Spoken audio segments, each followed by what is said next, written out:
kad pagājuši gadu man siltenami teica, kā mēs tagad darīsim, un pieveda mani pie stalažām, kur jau bija līdz mājas pusītei nosiltināts ar akmensvati, un parādīja, kā kaķis ir saskrāpējis ar gabaliem izplēsis akmensvati.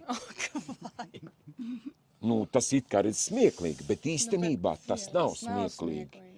Jo Armands man beigās teica, viņš saka, nu, ko mēs tagad darīsim? Viņš saka, es saprotu, ka kaķi, kas ir apkārt, kas pa nakti tiek palaist ārā un tā tālāk, ka tas nav vienkārši, nu tā notiek, cilvēkiem tā ir iegājies, ko tu no manis gribi gandrīz vai ne?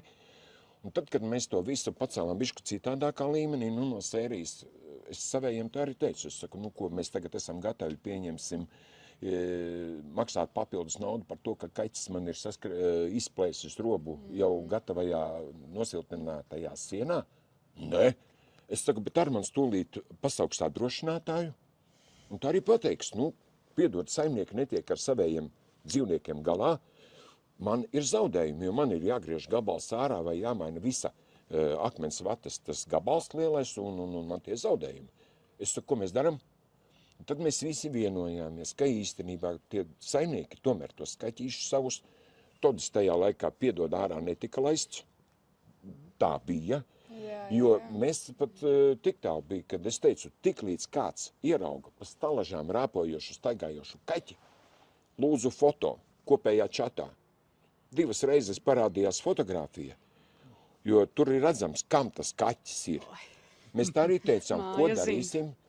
Saprotiet, tas ir skarbi. Man pat brīžiem teica, tu dzīvniekus nemīli. Es saku, pagaidu, nu nejaucam zirga knīpstangām. Tieši tā, jā. Jo šoreiz iet runa par kaut ko citu. Tas, ka man nav neviena dzīvnieciņa mājā, ne suņuka, ne kaķīša, tā ir cita opera. Varbūt man, pieņemsim, ir alerģija, kaut gan es to nevienam nestāstīšu, kāpēc man viņa nav mājā. Man kādreiz, tad, kad es laukos vēl dzīvoju, man bija kārtīgi 2 suņi mājās. Tā kā nevajag stāstīt, kad es dzīvnieks nemīlu.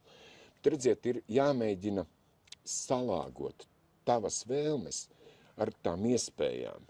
Jo mums, nu, piemēram, manās trepēs, es varu noskaitīt, 1., 3. stāvā pa labi staigā Rižiks apkārt, sauc par puiku. Pretējās durvīs ir kaķis, kurš ārā neiet. 2. stāvā meitenei, kas piebrauca, točna kaķis, Aivaram ir suns. Šeit pūka logā nav parādījusies, nav. Bija iepriekš, man liekas. Kaķene. Jā, logās. Viņa tiek ar pavadiņu izvest ārā pastaigāties. Tā kā no 6 dzīvokļiem, jā, manās kāpnēs, 2 nav kaķu. Tad mājas mīluļu ir ļoti daudz šajā Ļoti mājā. daudz. Bet Gandrīz katrā dzīvoklī. ir arī noteikumi. Nu, ir jābūt viņiem. ir noteikumi. Saprotiet, citādi veidojas, tā vairs nav demokrātija, tā ir visatļautība. Un tā nav labi.